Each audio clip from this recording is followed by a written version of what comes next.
Ce matin, je suis dans la joie. Je voulais vraiment vous bénir. Amen.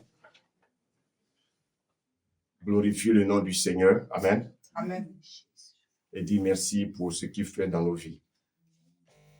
Je veux dire à quelqu'un ce matin, toi qui traverses un moment difficile, j'ai dit, toi qui traverses un moment difficile, crois simplement que tu es dans la volonté de Dieu. C'est Dieu, alléluia, c'est Dieu qui nous guérit. Amen. Nous, on ne peut pas régler un problème dans nos vies. Alléluia. Amen. Confions notre sort à l'Éternel. Amen. Amen. Et c'est lui qui a la solution. Ne faisons pas les choses par la force, mais faisons les choses par l'Esprit de Dieu. Amen. Faisons confiance en notre Dieu. Amen. Amen. Vous savez que le monde actuellement est dans un tourbillon. Et regardez ce qui se passe autour de nous. Si nous nous concentrons, nous allons nous rendre compte que le monde ne va pas bien. Alléluia. Amen. Regardez comment le monde vit dans le péché. En fait, le péché vient de notre nature. Alléluia. Amen. Nous naissons pécheurs. Voici que ce monde-là est trempé dans le péché. Et dans l'amour du Seigneur, qu'est-ce que Dieu va faire? La Bible dit que Dieu a tant aimé le monde. C'est-à-dire Dieu a tant aimé le pécheur. Il va envoyer son Fils unique. Afin que quiconque croit ne périsse point, mais qu'il ait la vie éternelle. Donc, je voulais dire que ce monde est véritablement dans le péché. Et cela a commencé dès le commencement. Je voulais que quelqu'un me lise Genèse 6. Genèse 6, à partir du premier verset. Si on peut avoir nos micros, s'il vous plaît, pour que tout le monde entende et pour que ceux qui nous suivent aussi puissent nous entendre. Amen. On y va, s'il vous plaît. Genèse 6, à partir du premier verset, oui, vas-y. Donnez-lui le micro, s'il vous plaît. Vas-y. Lorsque les hommes eurent commencé à se multiplier sur la face de la terre, Suivez bien, s'il vous plaît. lorsque les hommes eurent commencé à se multiplier sur la face de la terre, Donc la multiplication était la volonté de Dieu. Alléluia. Amen. Parce que Dieu a dit à l'homme, multipliez et soyez féconds, dominez. Alléluia. Assujettissez. Donc la volonté de Dieu est en train de s'accomplir. Le monde est en train de se multiplier. Amen. On continue. et que des filles leur furent nées, les fils de Dieu virent que les filles des hommes étaient belles, et ils en prirent pour femmes parmi toutes celles qu'ils choisirent. Alléluia. Donc les fils de Dieu ont vu des femmes qui étaient belles. Alléluia. Bien aimé, nous avons vu ici que ce qui est beau, alléluia, ce qui est beau n'est pas forcément bon à manger. Aujourd'hui, nous les hommes, quand on voit une femme qui est belle, on court. On pense que, bien aimé, c'est sans celle-là, je ne peux pas vivre. Frère, mais c'est elle qui va te tuer. Parce que tu n'as pas demandé la volonté de Dieu. On ne cherche pas une femme parce qu'elle est belle. On cherche une femme parce qu'elle a le cœur de Dieu. Voici qu'il y a beaucoup d'échecs dans le mariage. Les gens se marient en s'appuyant sur les choses charnelles, mais ne s'appuient pas sur la révélation venant de Dieu. Alléluia. On continue la lecture. Alors l'Éternel dit, mon esprit ne restera pas à toujours dans l'homme, car l'homme n'est que chair, et ses jours seront de 120 ans. Donc, vous voyez, l'homme devait vivre. Vous voyez, regardez la vie d'Adam. Adam a vécu plus de 900 ans. Mais à cause du péché, à cause des œuvres charnelles, le temps de vie de l'homme a été réduit à 120 ans. Mais regardez encore, combien aujourd'hui vivent à 100 ans? À partir de 80 ans, les gens meurent. Simplement à cause du péché. Alléluia. On continue la lecture. Les géants étaient sur la terre en ces temps-là, après que les fils de Dieu furent venir vers les filles des hommes et qu'elle leur eut donné des enfants. Oui, souvent on va vers une femme. Suivez-moi s'il vous plaît. On écoute bien. On va vers des femmes. Il y a des femmes qui vont vers des hommes, mais elles ne savent même pas que ce sont des esprits. Ces enfants de Dieu, ils allaient vers des femmes qui avaient des esprits malins, les esprits des eaux. Et écoute-moi bien, si tu épouses une femme qui a cet esprit, si cette femme n'a pas l'esprit de Dieu, elle va te détruire. Regardez les enfants de Dieu. Ils n'ont pas demandé à leur père si c'était sa volonté d'aller vers ces femmes. Ils ont simplement regardé la beauté. Ils ont regardé de loin ce qui attire. Regardez la conséquence. On lit la suite. Ce sont ces héros qui furent fameux dans l'Antiquité. Continue. L'Éternel vit que la méchanceté des hommes était grande sur la terre et que toutes les pensées de leur cœur se portaient chaque jour uniquement vers le mal. Regardez, comment les gens, ils dorment, ils pensent au mal. Ils se réveillent, ils pensent au mal. C'est-à-dire, quand ils se lèvent le matin, comment je vais faire du mal à mon frère? Quand ils se lèvent le matin, comment je vais faire du mal à ma soeur? Quand ils se lèvent le matin, tout ce qui est dans sa pensée, il ne cherche pas à faire le bien, mais il cherche à faire le mal. Allô, vous me suivez? On continue la lecture. L'Éternel se repentit d'avoir fait l'homme sur la terre. La Bible dit que l'Éternel s'est repenti. Dieu s'est repenti d'avoir fait l'homme sur la terre. Regardez, Dieu crée l'homme à son image selon sa ressemblance. Et quand Dieu a créé l'homme, il a dit, cela était très bon. Voilà le même Dieu qui se repent. Vous savez, même Dieu s'est repenti d'avoir créé l'homme. Parce que ce que Dieu attendait de l'homme, ce n'est pas ce que ses yeux voient. Un père qui met toute sa confiance en son fils, un père qui met toute sa confiance en sa fille, quand il voit le chemin, la trajectoire que son enfant prend, à un moment donné, ce père se dit, mais je me repens d'avoir fait ce fils. Je me repens d'avoir mis cette fille au monde. Dieu aussi a des sentiments. Est-ce que quelqu'un me suit ce matin? Amen. Dieu aussi a un cœur. Dieu souffre quand il voit que ses enfants ne sont pas sur le bon chemin. Comme le père naturel souffre quand il voit sa fille, il voit sa fille et son fils prendre un mauvais chemin. Non, bien aimé, comprenons Dieu, il a raison de se repentir parce que c'est parce qu'il a tenté de l'homme. On continue la lecture. Et il fut affligé en son cœur. Oui, le cœur de Dieu est affligé. Continue ma fille. Et l'Éternel dit, j'exterminerai de la face de la terre l'homme que j'ai créé, depuis l'homme jusqu'au bétail, aux reptiles et aux oiseaux du ciel, car je me repens de les avoir créés. Dieu se repent d'avoir créé l'homme. Qu'est-ce que je veux vous faire comprendre ce matin? Le mal et la méchanceté ont commencé après le péché d'Adam. Est-ce que quelqu'un me suit ce matin? Amen. Dieu, il va se choisir un peuple. Parce que dans le plan de Dieu, Dieu voulait simplement reconquérir le cœur de l'homme.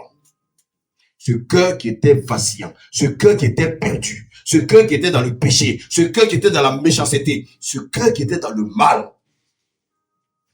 Dieu, étant le créateur, son cœur saignait.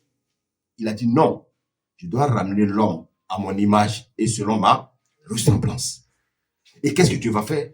Dieu va choisir un peuple. C'est pour ça que je vous dis que Dieu choisit ce qu'il veut. Amen. C'est ça, sa préscience. C'est ça, la prédestination. La Bible dit que toutes choses ont été faites avant la fondation du monde. Avant que le monde ne soit monde, bien-aimé, nous étions déjà choisis. C'est pour ça que c'est une grâce. Et bien-aimé, tu n'as pas mérité quelque chose. C'est une grâce. Il faut que tu saisisses bien cette grâce. Il ne faut pas perdre cette grâce. Parce que bien-aimé, tu n'as rien donné, tu n'as rien payé pour avoir cette grâce. Dieu, dans sa préscience, t'a mis dans son troupeau. Tu es une brebis du Seigneur. Alléluia. Donc laisse Dieu, qui est le bon berger, te conduire. Alléluia. Regardez, Dieu va se choisir un peuple. Ce peuple va s'appeler le peuple d'Israël. Amen. Mais avant que ce peuple soit un peuple d'Israël, on va lire Genèse 15, verset 13 à 15, s'il vous plaît. Genèse 15. Genèse 15.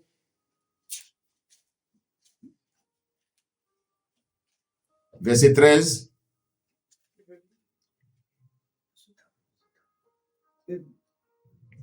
Amen. Amen. Oui, vas-y. Et l'Éternel dit à Abraham. Et l'Éternel dit à Abraham. Ouais, là, il s'appelle Abraham. Il ne s'appelle pas encore Abraham. Alléluia. Là, il s'appelle Abraham. Quand tu es païen, tu as un nom. Quand tu deviens enfant de Dieu, Dieu ajoute le H dans ton nom. Il te dit que tu es devenu un enfant de Dieu. Alléluia. Vas-y, ma fille. Sache que tes descendants seront étrangers dans un pays qui ne sera point à eux. Dieu dit à Abraham,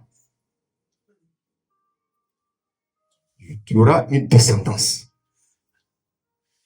Mais moi, Dieu, je vais les amener dans un autre pays. Alléluia. Alléluia. Amen. Lis la suite. Et qu'est-ce qui va se passer là-bas? Ils y seront asservis. Ils y seront asservis. Vous savez ce que ça veut dire asservis? Ils seront esclaves. Alléluia. Ils seront esclaves. Et qu'est-ce qu'il dit? Pendant combien d'années? Et on les opprimera pendant 400 ans. Ouais, Dieu lui-même dit que ce peuple qui va choisir là, les descendants d'Abraham là, ils seront opprimés pendant 400 ans. Maintenant, je vais te poser une question. Est-ce que maintenant tu comprends pourquoi tu es oppressé? Oh! Est-ce que tu comprends pourquoi tu es oppressé? Parce que tu es le choix de Dieu. Les hommes vont te regarder de travers. Parce que tu es le choix de Dieu. Dieu t'a qualifié. Les hommes vont chercher à te disqualifier. Mais reste dans ta position d'enfant de Dieu. Alléluia. Amen. Regardez. Nous avons tous accepté Christ. Depuis que nous avons accepté Christ, nous sommes, alléluia, amen, dans un pays qui ne nous appartient pas. Ce pays qui ne nous appartient pas, c'est le monde. Oh, est-ce que quelqu'un me suit ce matin? Amen. Allô, vous me suivez? Amen. Dieu, il nous a mis dans un pays. Ce pays dans lequel nous sommes, c'est pas le pays que Dieu a réservé pour nous. Ce pays-là s'appelle le monde.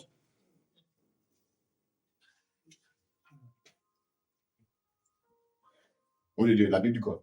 Nous sommes dans ce monde. Mais nous ne sommes pas de ce monde. Nous sommes dans le royaume des cieux. Quelqu'un me suit ce matin? Nous sommes dans le royaume des cieux. Mais Dieu, actuellement, comme il a fait à ce peuple, aux descendants d'Abraham, Dieu les a amenés en Égypte. Dieu aussi nous amène dans le monde. Nous sommes dans le monde. Mais regardez ce qui se passe. Regardez comment le monde nous traite. Il suffit qu'on sache que tu es un enfant de Dieu. Regarde comment on te traite. Souvent, ce qui arrive dans vos lieux de travail, vous croyez que c'est fait? Non. Parce que les gens ont vu l'étoile qui est sur vous. Est-ce que tu sais que tu es une étoile? Toi, tu ne vois peut-être pas. Mais tous ces enfants de ce monde-là voient l'étoile qui est sur toi. Voici pourquoi tu es persécuté. La persécution ne vient pas au hasard. Alléluia. Amen. La persécution vient parce que tu es un enfant de Dieu. Alléluia. Amen. Donc, qu'est-ce que nous devons comprendre? En tant que chrétiens, nous sommes actuellement dans un pays étranger. C'est pour ça que quand vous lisez 1 Pierre, la Bible dit, nous sommes étrangers et voyageurs sur la terre. Nous sommes actuellement, bien aimés, c'est comme si nous étions en pèlerinage. Et on va vers un lieu sacré. On va vers le royaume de Dieu. Alléluia. On va au ciel. Alléluia. Mais avant d'arriver au ciel, bien aimé, Dieu est en train de faire ce qu'elle appelle le tri.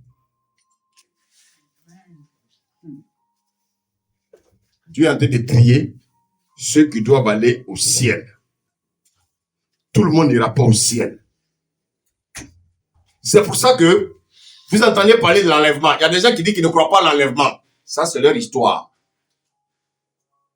Le cas de 1 Corinthiens 4, ils vont bien comprendre. Alléluia. L'église, actuellement, l'église est la fiancée de Dieu. Je voulais dire à quelqu'un ce matin, on n'est pas obligé d'épouser une fiancée. Allô? Amen. Parce que les fiançailles, c'est le temps de la préparation au mariage. C'est le temps de la préparation à devenir une épouse. Alléluia. Mais maintenant, quand dans tes fiançailles, tu ne t'apprêtes pas à devenir une épouse, on ne peut pas te marier. Si dans mes fiançailles, alléluia, je me rends compte que ma fiancée ou mon fiancé couche avec les personnes dans le quartier, c'est pas sûr que je l'épouse. Moi, je n'épouserai pas une prostituée. Dieu aussi ne veut pas épouser des prostituées. Voici pourquoi notre présence sur la terre, Dieu nous prépare, il nous nettoie. Alléluia. Avec son eau. Son eau, c'est quoi? C'est la parole. Dieu est en train de nous préparer au mariage. Parce que il ne vient pas enlever une église, il vient enlever son épouse. Quelqu'un ici veut être l'épouse de Dieu? Amen. Si quelqu'un ici veut être l'épouse de Dieu, Amen. donc acclame le Seigneur si tu veux être l'épouse de Dieu. Acclame le Seigneur si tu veux être l'épouse de Dieu.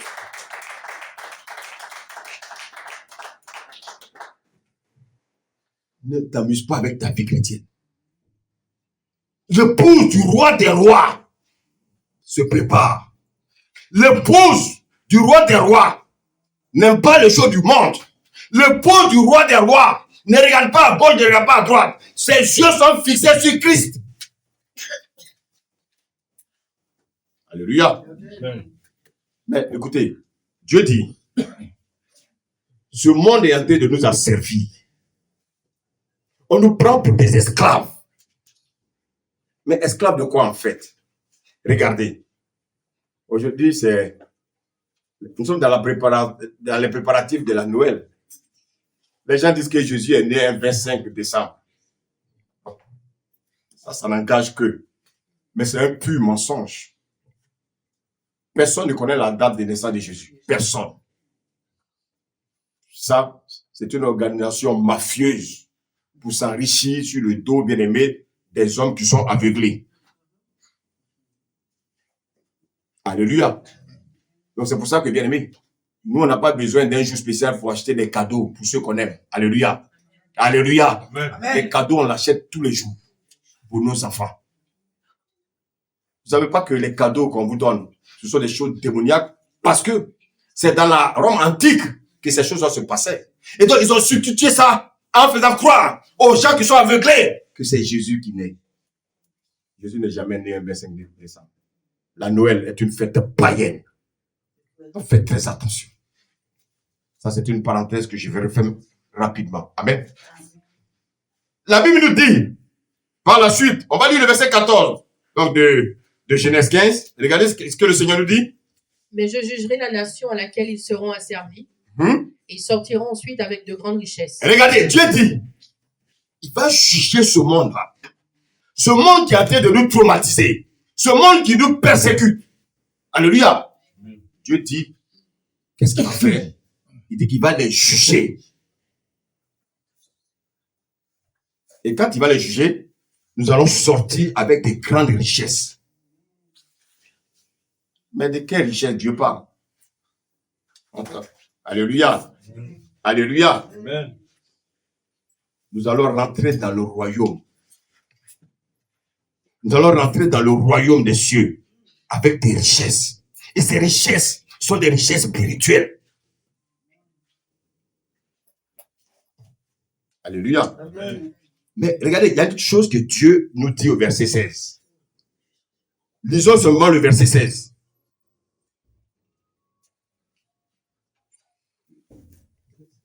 Le verset 16.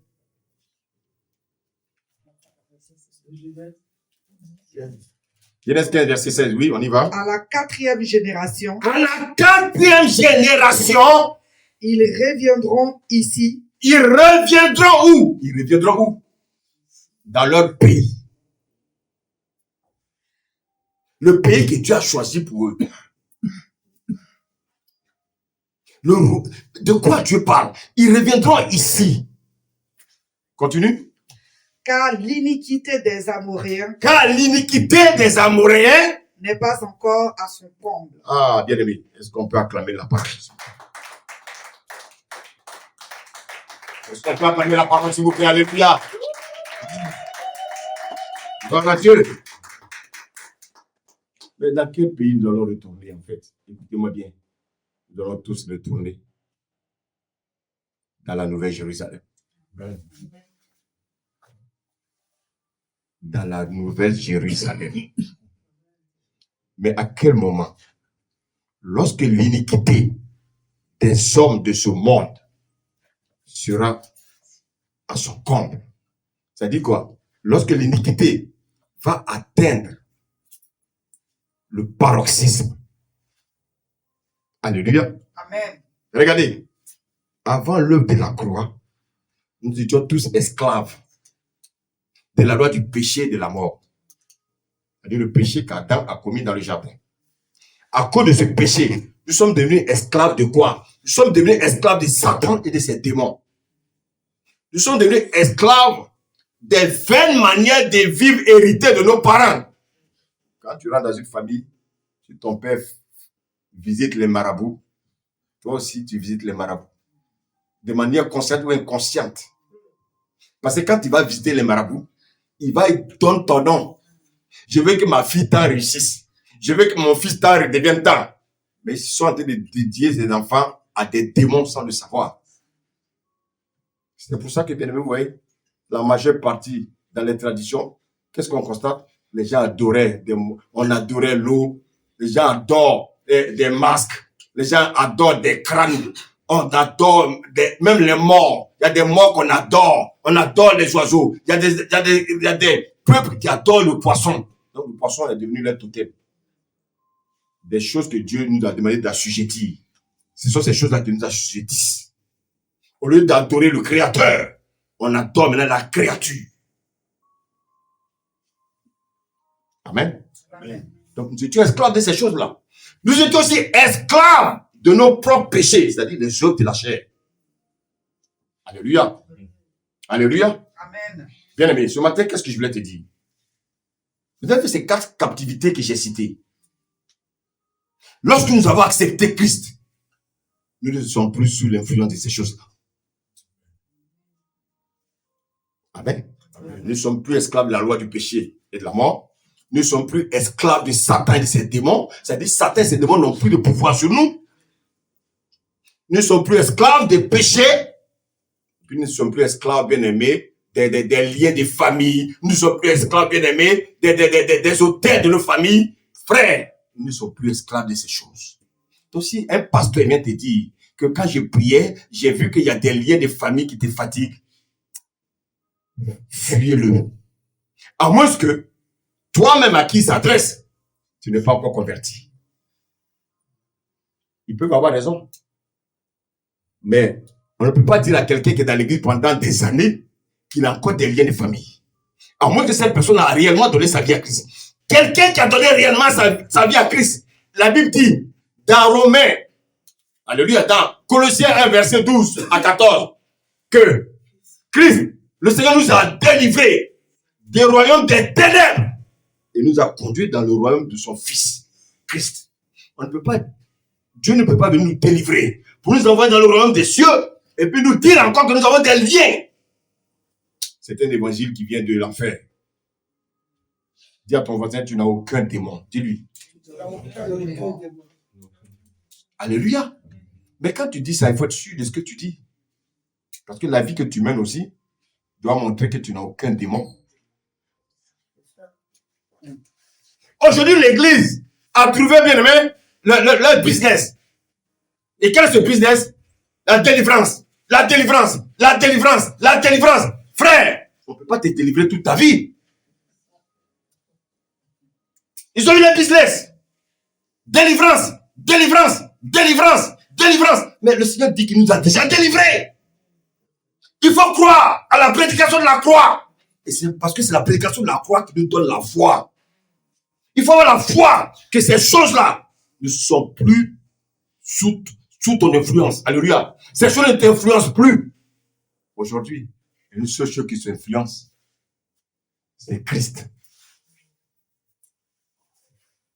Il y a une seule chose qui t'influence, c'est Christ. Amen. Aucun démon ne m'influence moi. Aucun. Aucun sorcier ne peut avoir de pouvoir sur moi. Parce que je connais ma position. Je connais mon identité. Est-ce que tu connais ton identité? Si tu connais ton identité, pourquoi tu peur des démons?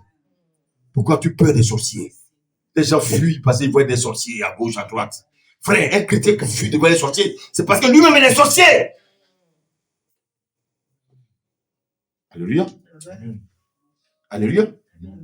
Quand l'homme a péché dans le jardin, l'homme qui avait la nature de Dieu, il va avoir maintenant la nature du démon. Il va avoir la nature du diable. Amen. Est-ce que Dieu nous parle ce matin? Amen. Dieu, comme il est omniscient, il sait que l'homme est faible. Dieu sait que l'homme est faible. Vous croyez que Dieu ne sait pas qu'on est faible? C'est pour ça que, même étant chrétien, les gens continuent encore à pécher. Mais normalement, le péché aujourd'hui d'un chrétien doit être accidentel. Allô, me suivez? Amen. Suivez bien le message. Le titre du message, c'est quoi? Le péché et l'iniquité.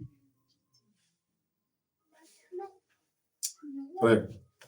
Si tu as compris ce message aujourd'hui, personne ne pourra te distraire dans ta vie chrétienne. C'est pour ça que je veux que tu ouvres vraiment tes oreilles pour écouter ce que le Seigneur veut nous dire ce matin. Le péché et l'iniquité. Alléluia. Amen. Alléluia. Amen. Il y a une différence entre le péché et l'iniquité. Allô? Amen. L'iniquité, c'est le péché. Alléluia. L'iniquité, c'est le péché qui devient une habitude. Allô? Amen. Le péché, l'iniquité, c'est le péché qui devient un caractère. Oh my God. Vous savez, moi, quand j'aime, la parole me fait du bien. Alléluia. Pendant que je prêche, mais je sens que ça me pénètre. L'Esprit de Dieu me pénètre. Alléluia. Amen. J'ai dit, l'iniquité, c'est le péché qui devient un caractère. L'iniquité, en fait, c'est un péché que tu entretiens. L'iniquité, c'est un péché auquel tu prends plaisir. Oh my God. Oh my God. Et ça, je vous ai dit que le Seigneur a dit qu'il allait juger ce peuple-là lorsque l'iniquité des Amoréens serait à son comble. Je vous pose la question ce matin. Est-ce que l'iniquité de ce monde a atteint est à son comble? Est-ce que l'iniquité actuellement dans ce monde a atteint le paroxysme? Et nous allons, au travers de ce message, comprendre si nous sommes sous l'effet de l'iniquité. Alléluia. Chrétien, j'ai défini l'iniquité. Alléluia. C'est un péché auquel tu prends plaisir.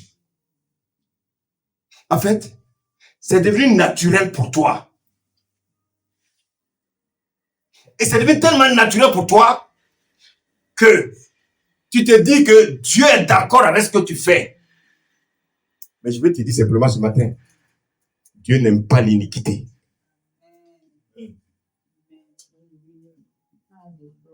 On va lire Jean 1. Jean 8, pardon. Jean 8, à partir du premier verset, du verset 1 au verset 11. On va prendre notre temps pour lire. Vous allez comprendre un peu où le Seigneur nous amène. Amen. Jean 1, Jean 8, s'il vous plaît. À partir du premier verset, oui. Jésus se rendit à la montagne des Oliviers. Mais dès le matin, il alla de nouveau dans le temple et tout le peuple vint à lui. S'étant assis, il les enseignait. Ouais, Jésus. Allô? Amen. Faites comme Jésus. Levez-vous très tôt le matin. Méditez la parole. C'est le petit matin que Dieu nous fait des révélations. Vous savez pourquoi? Parce que c'est comme si c'était un sacrifice. Parce que si tu dors, tu te réveilles à 9 heures, tu te réveilles à 8 heures, tu te réveilles à 7 heures comme tous les païens. Non. Lève-toi au milieu de la nuit. Prie. Médite la parole. Dieu va te parler.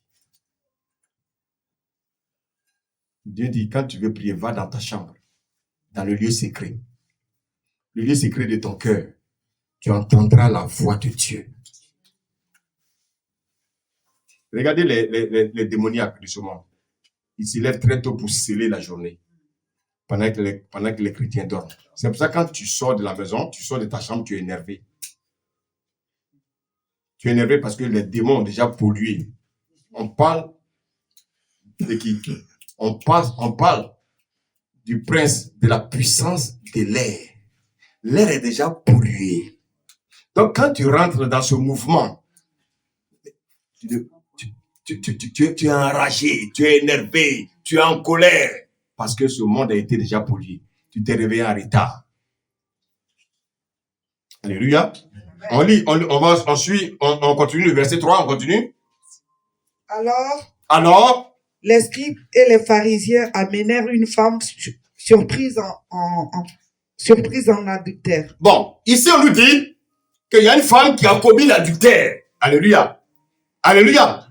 Et puis, les scribes et les pharisiens, ceux-là qui se disaient enfants de Dieu, disaient qu'ils étaient aussi des enfants de Dieu. Ils ont surpris cette femme-là.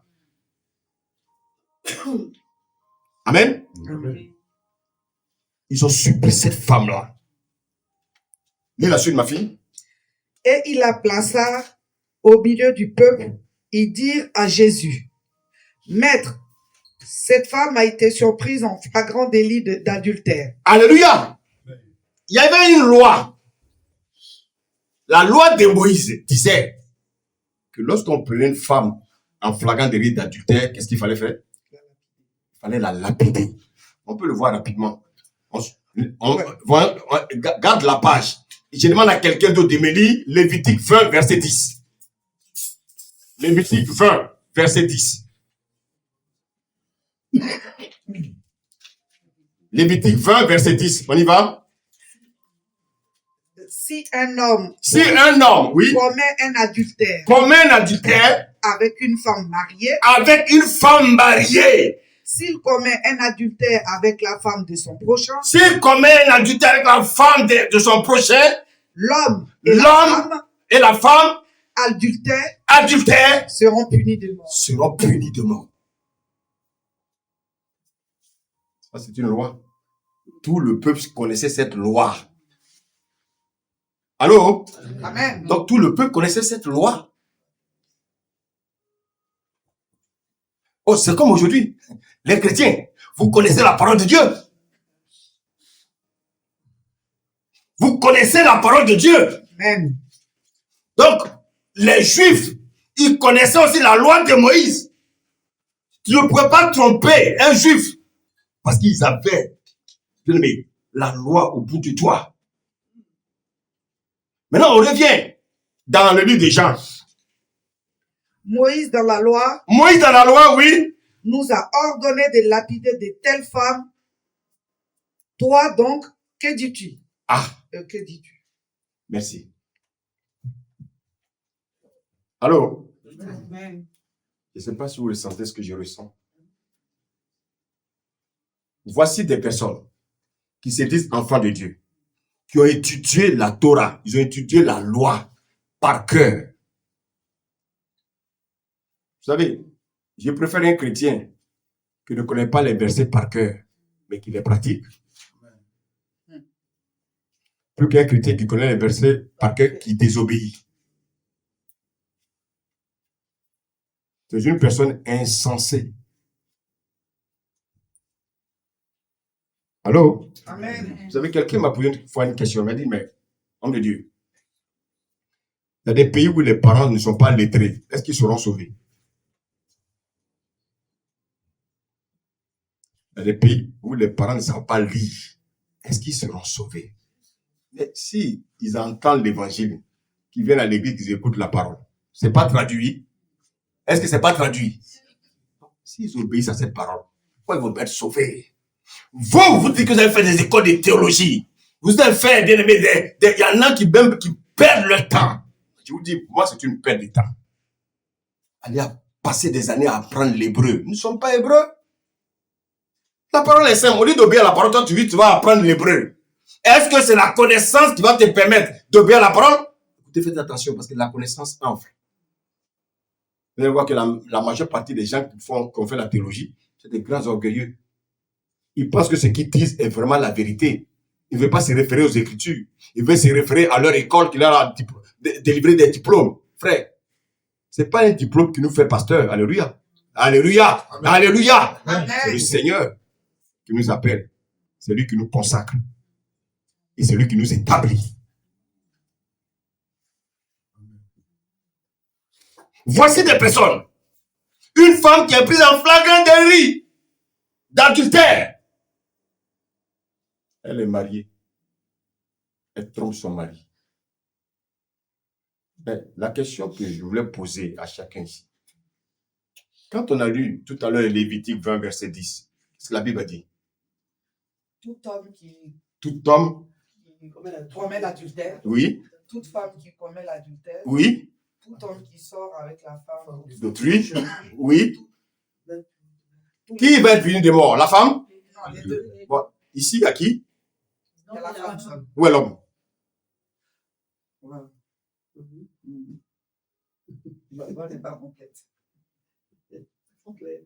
Où est l'homme? L'homme avec lequel elle a commis l'adultère, là, il est où? Est-ce que vous pouvez acclamer la parole ce matin? Alléluia! Alléluia! C'est les deux qu'on doit sanctionner. Mais où est l'autre? Où est le compagnon adultérien? Il est où? Personne ne peut commettre l'adultère lui seul. L'adultère se commet toujours avec un partenaire ou une partenaire. C'est ça que je voulais dire à quelqu'un ce matin. Quand on est marié, on se consacre à sa femme.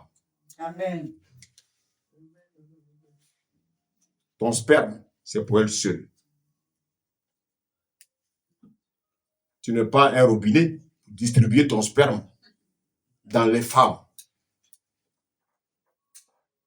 Il y a des gens qui sont dans l'église de Dieu, ils se disent qu'ils sont dans l'église de Dieu, mais c'est leur travail, coucher avec les femmes dans tous les carrefours, parce qu'ils pensent qu'ils sont trop charmants. Ils pensent que les femmes ne peuvent pas leur résister. Ils se prennent pour des stars.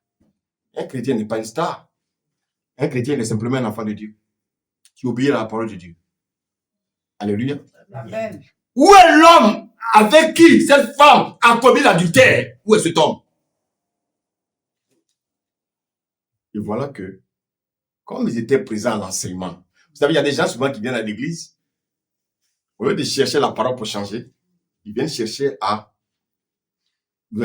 éprouver soit l'homme de Dieu, soit à bloquer l'homme de Dieu, poser des questions pour le bloquer, pour savoir qu'il faut faire comprendre qu'eux aussi, ils maîtrisent la parole. Mais au lieu de chercher pour prendre la parole pour changer leur vie, ils ne vont pas prendre la parole pour changer leur vie, mais ils vont chercher la connaissance. C'est ce que ces hommes-là faisaient. J'en ai connu dans ma marche chrétienne. Ça fait combien d'années je suis le Seigneur? Donc je sais comment certains chrétiens se comportent. Ils ne viennent pas à l'église pour changer. On vient à l'église pour changer. On ne vient pas à l'église pour contrôler un pasteur. Il y en a qui viennent à l'église pour chercher quels sont ceux qui ont des démons, quels sont ceux qui ont des esprits, quels sont ceux qui sont sorciers. Frère, Dieu ne t'a pas envoyé. Parce que si toi, tu passes ton temps à ça, c'est que tu es animé d'un mauvais esprit. Allô? Amen. Si quelqu'un est sorcier dans l'assemblée, si Dieu me révèle que cette personne est sorcière, alléluia. Alléluia. Amen. C'est à Dieu de faire son travail. Amen. Amen. Peut-être qu'au milieu de nous, un jour, l'onction va délivrer cette personne. Mais nous, on veut prendre la place de Dieu. On veut chasser ceux qui viennent à Dieu. La Bible dit, personne ne vient à Jésus si le Père l'attire. Donc, si la personne est dans l'assemblée, elle peut manifester toujours bien aimé ses œuvres macabres. Mais un jour, dit one day. One day. Un jour, Dieu va toucher cette personne. Amen. Nous, on veut prendre la place du Saint-Esprit. On veut prendre la place de Jésus. Voici pourquoi, bien aimé, les gens ne peuvent pas nous comprendre. Parce qu'eux, ils comprennent simplement leur petite intelligence. Ils ne peuvent pas comprendre que Dieu est trop puissant. Regardez, je vais vous donner simplement un petit exemple. Jésus avait combien de disciples? Bon. Est-ce que vous croyez que Jésus, au début, ne savait pas qui était Judas? Il n'a pas chassé dès le début. Parce qu'il est venu pour les sorciers. Allô? Bon. S'il est venu pour les personnes bien portantes, il ne serait pas venu. Parce qu'on est déjà bien portant. La carte vitale qu'on vous a donnée là, vous la sortez à la banque. Vous la sortez à la banque. Vous la sortez où? Vous la sortez où? C'est parce que vous êtes malade. Donc Christ aussi est venu pour qui? Christ, il est un peu comme l'image de la carte verte. Alléluia. Amen. Christ est venu pour ceux qui sont sorciers. Il est venu pour ceux qui sont menteurs. Il est venu pour les adultériens. Il est venu pour ceux qui pratiquent le péché. Il n'est pas venu pour ceux qui ne pratiquent pas le péché. Il est venu pour ceux qui pratiquent le péché.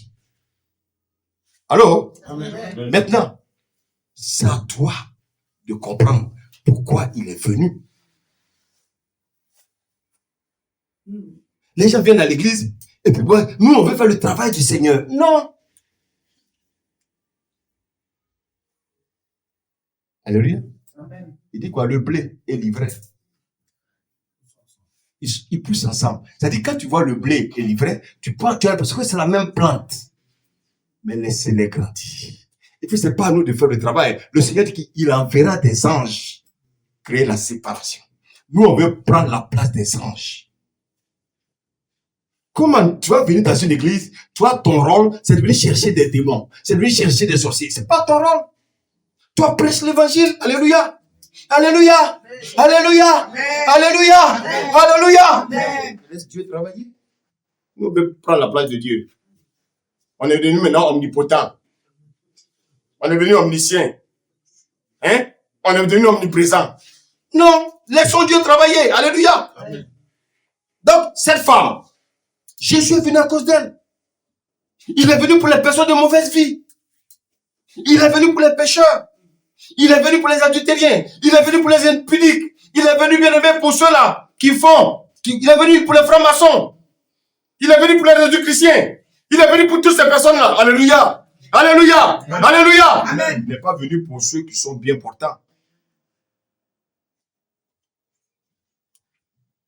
Nous, on passe notre temps à les juger. Ah, c'était franc-maçon. Oui, c'était franc-maçon. Oui, c'était franc-maçon. Oui, c'était franc-maçon. Dieu, avant la création du monde, savait que cet homme allait être franc-maçon. Allô? Amen. Dieu, avant la création du monde, savait que les pierres là, ils allaient être des pêcheurs de poissons. Allô? Amen. Dieu, avant de créer Simon le magicien, il savait que Simon allait être un magicien. Amen. Amen. Mais quand il a écouté l'évangile, quand il a entendu l'évangile, il n'a pas donné sa vie au Seigneur? Est-ce qu'il n'a pas donné sa vie au Seigneur? Est-ce que Simon le magicien n'a pas donné sa vie au Seigneur? Ça, c'est le travail de Dieu. Celui qui a permis à Simon d'entendre l'évangile s'appelle Philippe. Philippe n'a fait que d'aller prêcher à un sorcier, à un magicien. Son cœur a été touché. Son cœur a été vivement touché. Il a décidé de donner sa vie au Seigneur. Alléluia. C'est pas à nous de convertir les gens. Alléluia. Laissons les gens eux-mêmes se convertir en entendant l'évangile. Alléluia. Laissons les gens même se repentir. N'oblige personne à se repentir. N'oblige personne à se convertir. Toi, prêche simplement l'évangile. Alléluia. Amen. Toi, tu ne peux qu'être quelqu'un qui exhorte. Amen. Amen. Tu ne peux pas prendre la place de Dieu. Ma soeur, ma fille, continue la lecture. Il disait cela pour l'éprouver, Oui. afin de pouvoir l'accuser. Bon, je vous pose la question. Vous êtes des enfants de Dieu? Amen. Pourquoi vous ne voulez pas qu'on vous accuse?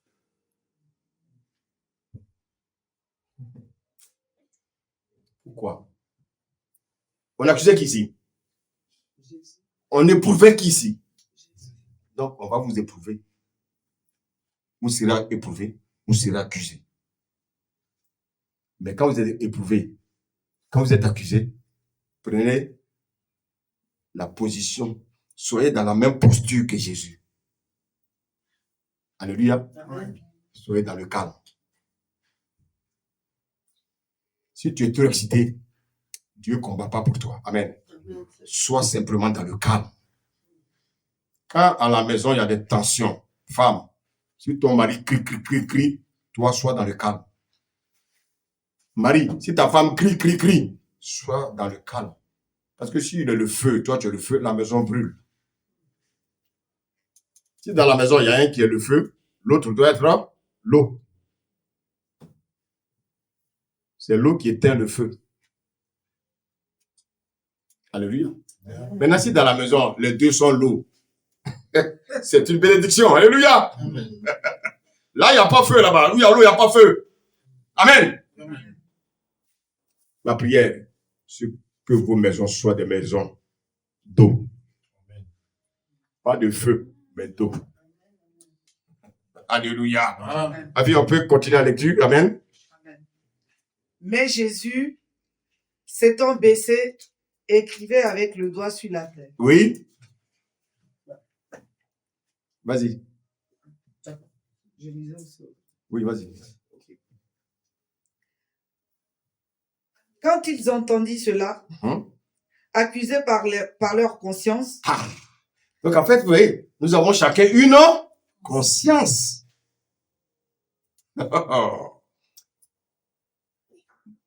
Moi, j'ai une conscience, tu as une conscience, tout le monde ici a une conscience.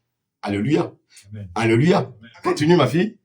ils se retirèrent un à un, Oh. depuis les plus âgés jusqu'au dernier, et Jésus resta seul avec la femme qui était là au milieu. Très bien. Regardez. Tous ceux qui voulaient lapider la femme, ils avaient des pierres. C'est comme des gens. Ils ont leur bouche là comme des pierres. Ils sont prêts à bondir sur les gens.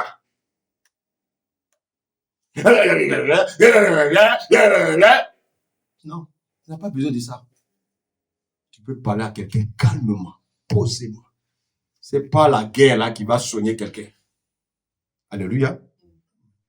Il faut parler posément.